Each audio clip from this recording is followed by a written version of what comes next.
The night sky was clear, painted with endless stars, the kind of sky that made Ethan forget for a moment that the world could be heavy and disappointing. His old telescope stood in the middle of a quiet field, balanced on uneven grass. It was a second-hand piece, nothing professional, but to him it was priceless. He liked to spend hours out here, away from the noise of the city, breathing in the cool air and pretending that the universe was speaking to him. Ethan adjusted the lens, searching for Jupiter. The silence around him was broken only by the faint hum of cicadas and the rustle of wind through the trees. He scribbled notes in his weathered journal, distances, coordinates, sketches of constellations, things no one else would ever care about. Then, without warning, a flash tore across the sky. It wasn't a meteor. It wasn't a plane. It was brighter, closer, alive somehow. The sudden brilliance forced him to shield his eyes, and for a split second he thought the telescope had exploded. The ground beneath his boots trembled. He staggered back, staring upward as a streak of blue light descended rapidly. It cut through the air like a glowing spear, then vanished beyond the tree line with a thunderous crash. The echo rattled through the valley, startling the crickets into silence. Smoke began to rise in the distance, curling into the heavens like a signal flare. His heart pounded. Every rational instinct told him to stay put, but curiosity had always been stronger than fear in Ethan's life. Against his better judgment, he grabbed a flashlight from his backpack and jogged toward the smoke. The field ended at a thicket of trees, and beyond them lay a shallow ravine. He stumbled down the slope, branches clawing at his jacket. The air smelled scorched, metallic, like lightning after a storm. At the base of the ravine, he saw it. It wasn't a meteor. It wasn't anything human. The object was small, round, no bigger than a delivery van, and half buried in the dirt. Its surface pulsed faintly with blue veins of light, as though it were breathing. Steam hissed from cracks in its hull. The crash had torn the earth open, scattering rocks and uprooting brush. Ethan's legs locked in place. He whispered to himself, "No way, no way." Then, movement. A panel on the side of the craft slid open with a hiss, releasing a burst of smoke. Shapes emerged, silhouettes against the strange glow. He counted them, 1, 2, 3, 4, 5. They stepped carefully down the ramp, small figures no taller than 10-year-old children. At first he thought they were human kids. Lost, hurt, maybe part of some insane experiment gone wrong. But as they drew closer, the beam of his flashlight revealed the truth. Their skin shimmered faintly, shifting colors like the surface of water under moonlight, sometimes pale silver, sometimes lavender, sometimes a soft emerald. Their eyes were enormous, reflecting the light like mirrors, and glowed with faint rings that seemed to spin. Their hair floated slightly as if underwater, strands that glistened like threads of crystal. Ethan couldn't move. He couldn't breathe. The flashlight trembled in his hand. The tallest of them, maybe the leader, stepped forward. Her voice was soft, melodic, broken but understandable. Human.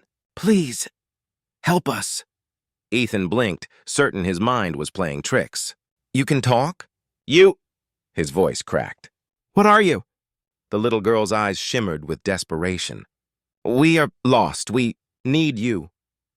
She pressed a small hand against her chest, where her skin glowed brighter with each word. Behind her, the others huddled together, their thin frames shaking. They looked frightened, exhausted, vulnerable in a way that made Ethan's chest ache. He noticed burns on their clothing, tears in the strange fabric that clung to their bodies. One of them limped, clutching her arm. The ship let out another hiss, sparking faintly. Whatever had brought them here had nearly killed them. Ethan shook his head, muttering, "This isn't real. I'm dreaming, I'm hallucinating." The leader stepped closer, her large eyes locking onto his. "No dream, real, please, help." Her words, the tone, the trembling in her voice, it broke through his disbelief. "What happened to you?" he asked, his voice barely more than a whisper. "Attacked," she said. "Our people chased. We escaped. Ship broken. We alone." Her grammar was clumsy, but the fear was unmistakable. Ethan's flashlight dipped toward the wrecked craft, then back to the girls. His throat tightened. These weren't monsters. They weren't here to hurt him. They were just children, lost, and desperate. He crouched down, trying to look less threatening. "You're hurt," he said gently. "I don't know what I can do, but—" "I'll try." One of the smaller girls, her eyes a brighter, more vivid green than the others, stepped forward suddenly and clutched his hand. Her touch was cold, almost electric, sending a tingle up his arm. She looked up at him with tears shimmering in her strange eyes and whispered, "Please." That single word sealed it. Ethan felt his resistance crumble. He couldn't walk away. Not from this. Not from them. He glanced back toward the field where his telescope stood under the stars.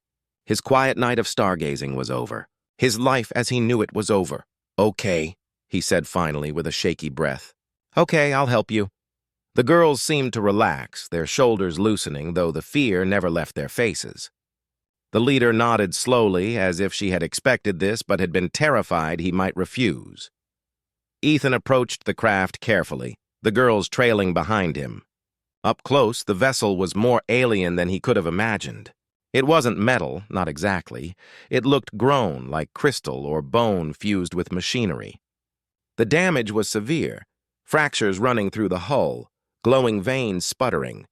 He had no idea how to fix something like this, but the girls looked at him as if he was their last hope.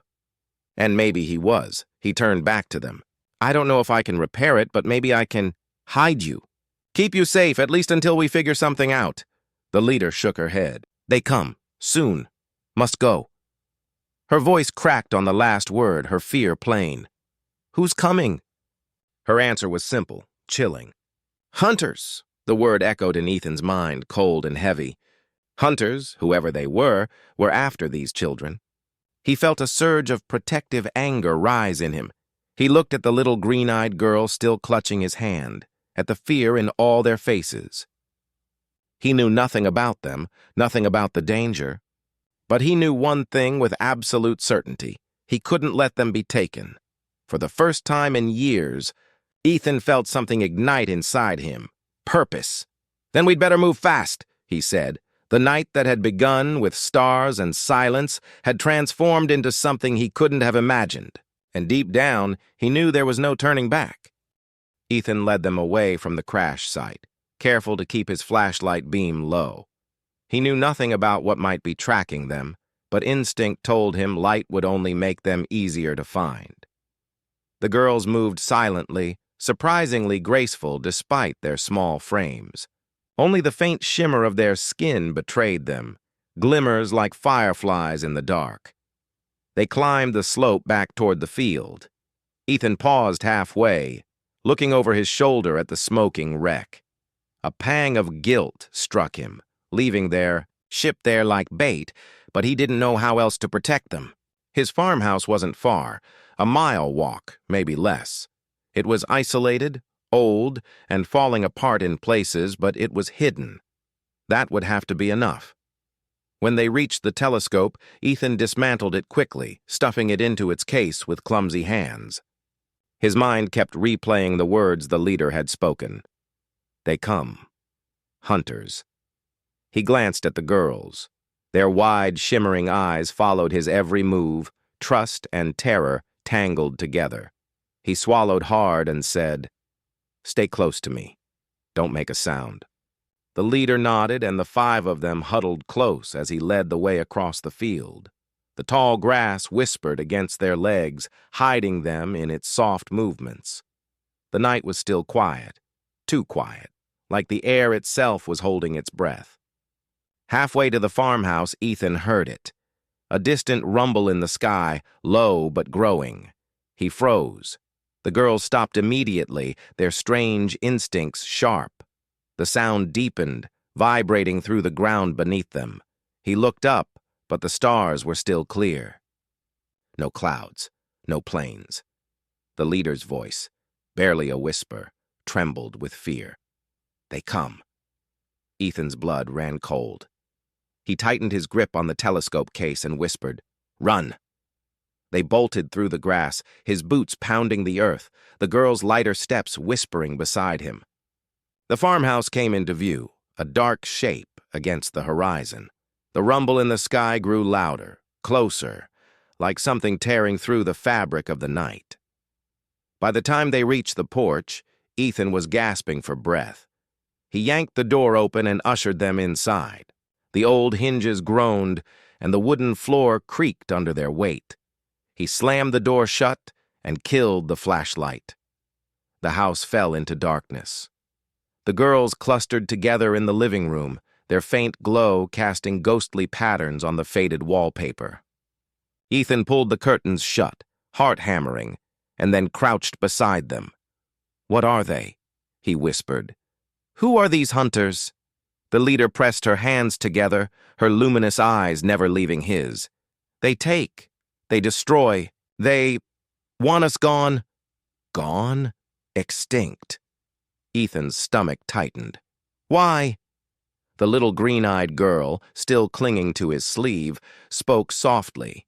Her voice was thinner, more fragile than the leader's. "We have gift. They fear." Ethan studied her, the way her skin shimmered brighter when she spoke. He remembered the tingle when she had grabbed his hand at the crash site. A gift. Something dangerous enough to make them hunted. "What kind of gift?" he asked carefully. The leader hesitated, glancing at the others. Then she touched her chest, and the glow there flared softly. "We heal. We change. We protect. But they use only for war. We run. We hide. We—" Her voice broke. "We lose." The room fell silent. Ethan's mind spun, trying to process it all. Children, no, beings, capable of healing, changing, protecting. Powers beyond anything human. And someone, somewhere, wanted to hunt them down, erase them. He wanted to ask more, but the rumble outside silenced him. The sound had grown into a roar, directly overhead. The walls of the farmhouse vibrated, windows rattling in their frames. A pale red glow seeped through the curtains, painting the room in blood-colored light. The girls pressed against each other, trembling. One covered her ears, eyes squeezed shut. Another whispered something in their own language, a string of musical syllables like a prayer. Ethan crawled to the window and peeled back the curtain an inch. His breath caught in his throat. Above the fields, a massive black craft hovered silently, triangular and sleek, its underside glowing with crimson lines that pulsed like veins. It was nothing like the girl's ship. This was sharper, menacing, built for war. A beam of red light swept over the crash site in the ravine, scanning the wreck. Smoke rose around it, but the craft didn't stop there. The beam shifted, moving across the field, searching. Ethan dropped the curtain, his pulse racing. "They're here," he whispered. The leader's eyes locked on his. "Hide us!" He thought fast. The farmhouse was old, with a root cellar under the kitchen.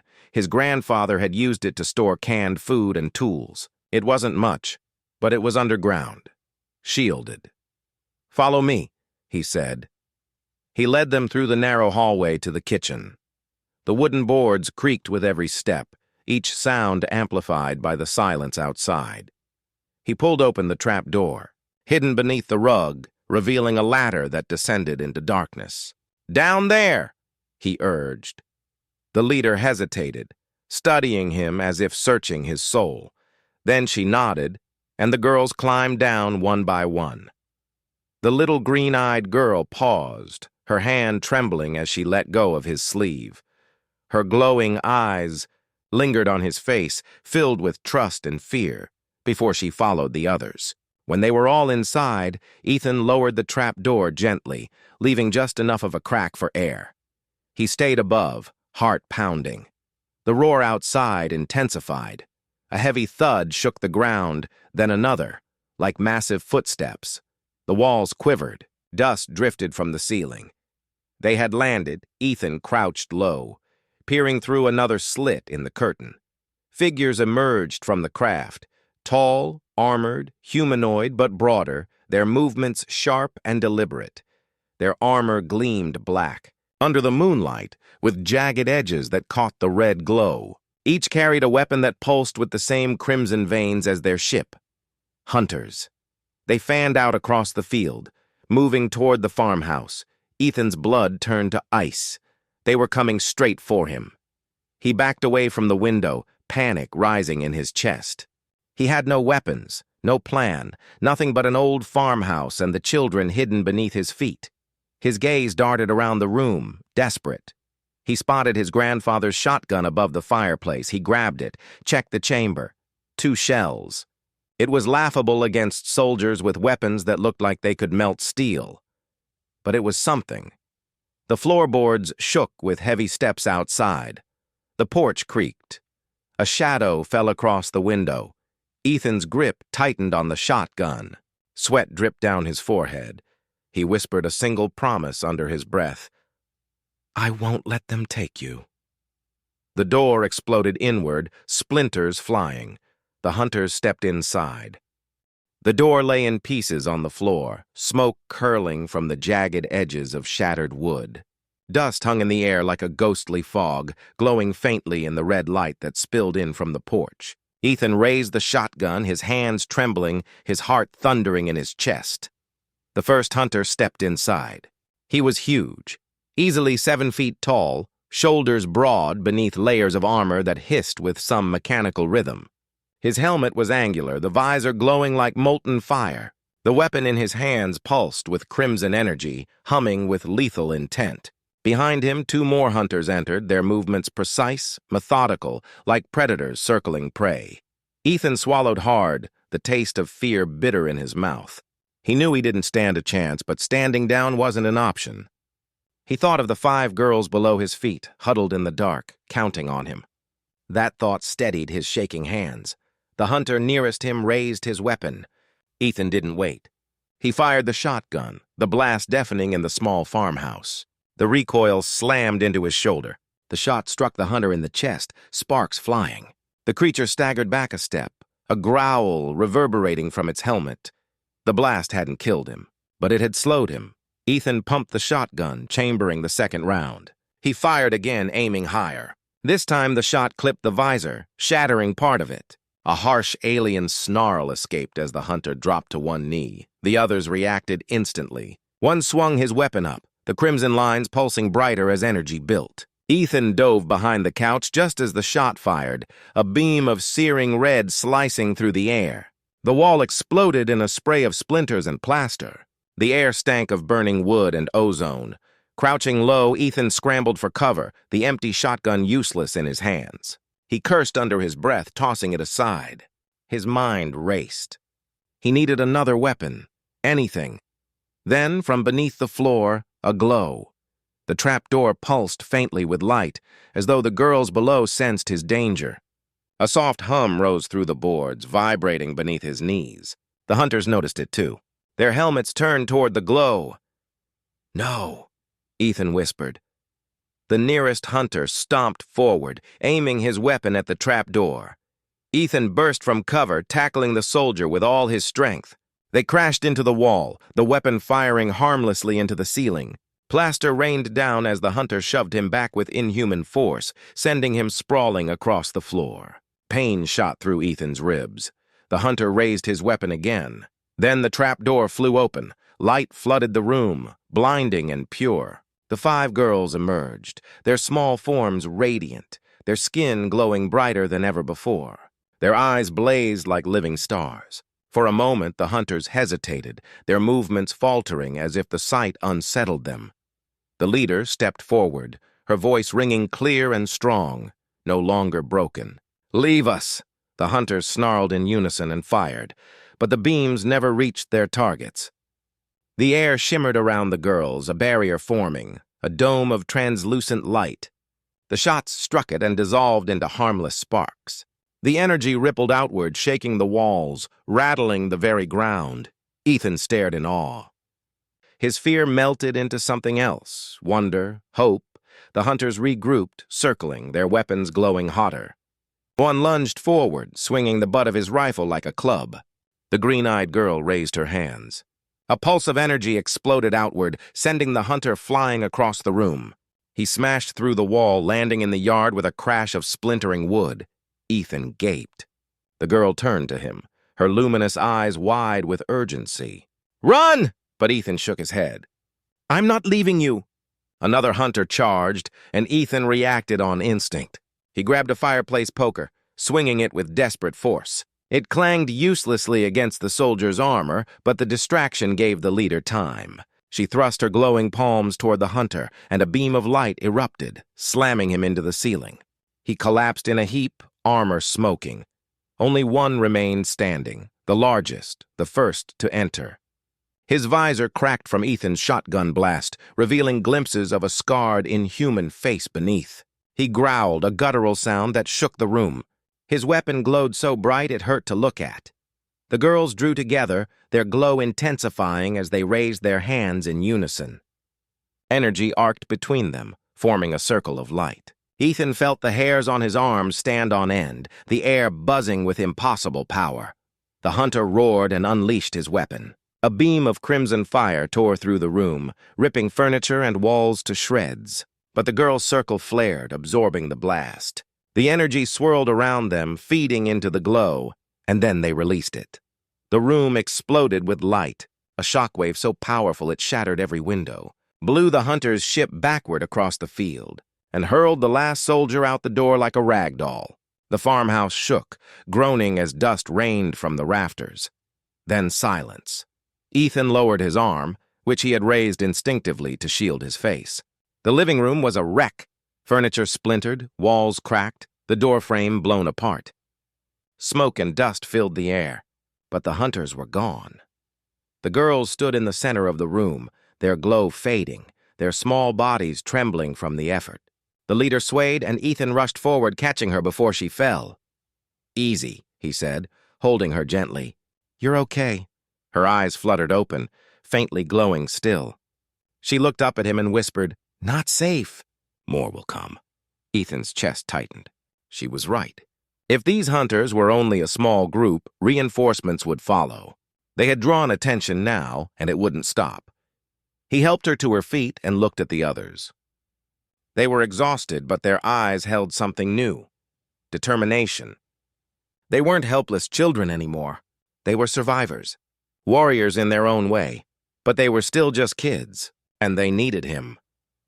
Ethan took a deep breath, forcing his fear down. "Then we'll be ready for them." The little green-eyed girl stepped forward and placed her glowing hand on his chest.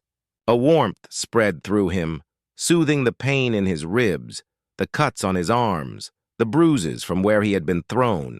His breath came easier. The ache faded. He looked at her in disbelief. "You healed me," she nodded, her small voice barely a whisper. "We share life." Ethan felt the weight of those words settle in him. Share life. It wasn't just healing, it was connection. A bond deeper than anything human. He glanced out the shattered window, at the black craft smoking in the field. It wouldn't stay down forever, and others would follow. He turned back to the girls. "If we're going to survive this, I need to know everything. About you, about them, about why they want you so badly." The leader met his gaze, her eyes shining with quiet strength. "Then we tell you. All." And in that moment, Ethan knew his life had changed forever. He wasn't just a man with a telescope anymore. He was their protector, their ally, maybe even their only chance. The night outside was still, but the stars above seemed different now, brighter somehow, as if watching. Ethan felt the weight of the universe pressing down on his shoulders, but he also felt something else. Hope. The farmhouse groaned in the silence after the battle, as if every beam and nail remembered the violence that had torn through its walls. Dust floated in the air like a thin fog, catching the faint glow still radiating from the 5 girls. Ethan leaned against the broken doorway, shotgun useless at his feet, his body trembling from adrenaline. His heart refused to slow down. The leader stood at the center of the room, steadying herself with slow breaths. Her sisters, because that was how Ethan had begun to think of them, clustered close around her. They were exhausted, their glow dimming, their faces pale. The youngest, the green-eyed one, reached for Ethan's hand again. He took it without hesitation, her small, cold fingers anchoring him in the storm of uncertainty. Outside, the black triangular craft lay smoking in the field, a dark scar against the night. It hadn't moved since the shockwave threw it back, but Ethan couldn't shake the dread curling in his stomach. They wouldn't have come all this way for just 5 soldiers. Others would follow. "You need to tell me everything," Ethan said quietly, his voice rough from smoke and dust. "Who are they? What do they want from you?" The leader lowered her gaze as though reluctant to speak. Then she lifted her eyes to him, shimmering with ancient sorrow that looked too heavy for a child to carry. "We are Lyrians, from Lyra 9, our kind, born with gift, power to heal, to mend, to change the broken." Her voice faltered. The others pressed closer to her, encouraging. She drew in a shaky breath and continued.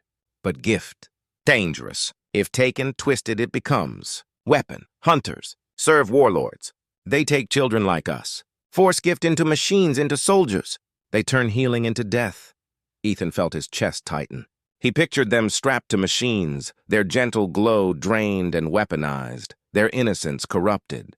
He shook his head, disgusted. "So you ran?" The leader nodded. "We escaped. Our ship small, weak. They followed. We fell." She glanced at the farmhouse walls, cracked and broken. "You found us." The green-eyed girl squeezed Ethan's hand, her luminous eyes pleading. "You protect." Ethan looked at her, then at all of them. He had never asked for this.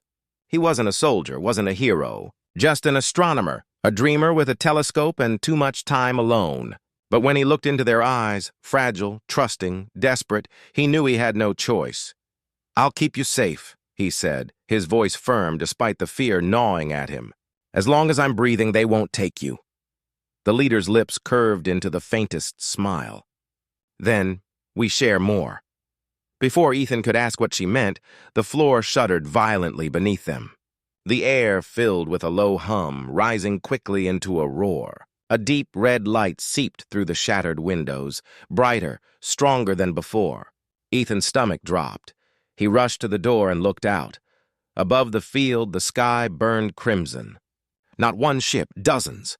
Sleek black triangles descended like vultures, their undersides glowing with pulsing veins of light. The ground shook as they spread out across the horizon, blotting out the stars.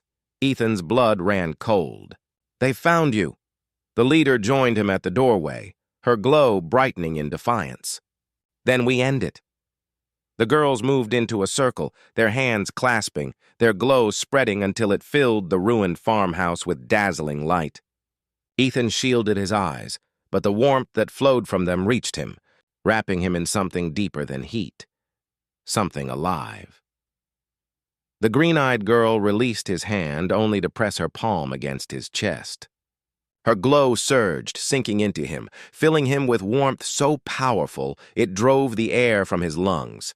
He gasped, stumbling, but she held him steady. Her voice was soft, but it rang inside his mind as if spoken directly into his soul. "We share with you." "You saved us, now!" "We save you." The warmth spread, turning into fire, not pain but transformation. His vision blurred, then sharpened, colors blooming brighter than he had ever seen. He could hear the hum of the ships above, the trembling of the earth beneath, even the quickened heartbeats of the girls around him. His body felt lighter, stronger, every nerve alive with energy. He staggered back, staring at his hands. His skin shimmered faintly, rippling with the same light that glowed within the girls. His reflection in the cracked window pane showed eyes faintly luminous, spinning with soft rings of light. "What? What did you do to me?" His voice shook with awe and terror. The leader looked at him with calm certainty. "Made you one of us." Before Ethan could respond, the sky split open. Beams of red fire rained down, striking the fields, the trees, the wreckage of the first ship. Explosions ripped through the earth, the farmhouse trembling with each impact. The hunters had arrived in force. The leader raised her hands. "Together," she said, her voice carrying a strength far beyond her years. The girls clasped hands again, their circle glowing brighter, energy flowing between them like a living current. Ethan felt it too, power pulsing in his veins, calling to him. Without thinking, he stepped into the circle, his hands reaching out to clasp theirs. The moment he touched them, the light surged, brighter than the sun. It poured through him, uniting them all in one heartbeat, one breath. He wasn't just himself anymore, he was part of them. Their fear, their hope, their strength, above. The ships opened fire, but the circle of light expanded, forming a dome that spread outward, shielding the farmhouse. The beams struck it and dissolved, leaving only ripples of harmless energy. The hunters roared in frustration, descending from their ships in waves, weapons glowing. Ethan felt the circle's power build within him, waiting to be unleashed. He raised his hand instinctively, and light shot from his palm, slicing through the night like lightning. It struck the nearest hunter, shattering his armor and sending him sprawling. He stared at his own hand in disbelief. I can do this?" The leader's voice filled his mind. "With us, always." The battle erupted around them. Hunters swarmed the field, their weapons blazing. But Ethan and the girls fought as one. Every blast of energy he unleashed was matched by their radiant shields. Every strike they delivered echoed through him, their powers magnified by his newfound strength. The night became a storm of light and fire, red beams clashing against white brilliance. Hunters fell, ships shuddered, the ground scorched and cracked beneath the fury of the fight. Ethan moved with them, no longer a lone man, but part of something greater, something luminous and unstoppable. He felt fear, yes, but also exhilaration, freedom, a sense of destiny he had never known. For the first time in his life, he wasn't just looking at the stars. He was part of them. The largest ship descended, its shadow swallowing the field. Its underside split open, revealing a weapon the size of a house, glowing crimson, charging with devastating energy. One blast would erase them all. The leader's voice rang in Ethan's mind. "Together we end this." He nodded, gripping the girl's hands tighter. The circle pulsed, their combined light rising to a blinding peak. Energy poured through him, more than he thought a human body could contain. His vision went white, his veins burning with pure fire. The ship's weapon unleashed. A beam of crimson death tore downward, a river of annihilation. Ethan and the girls released their light. The two forces collided, the night sky exploding with brilliance. The ground quaked, the air screamed, stars themselves seemed to vanish in the glare. For a moment, there was nothing but light, endless, infinite, alive. When the brilliance faded, silence returned. The hunters' ships were gone, scattered wreckage burning across the fields. The ground smoldered, the farmhouse barely standing, and at the center of it all stood Ethan and the 5 girls, their hands still clasped, their glow fading into the gentle shimmer of dawn. Ethan gasped for breath, every muscle trembling, but he was alive. They were alive. The hunters were defeated. For now, the leader released his hand, her eyes meeting his with quiet strength. "You are one of us now. Not just human, more." Ethan looked at his shimmering skin, his luminous eyes. He wasn't the same man who had gazed at the stars through a telescope just hours ago. He had become part of something greater, something alien and wondrous.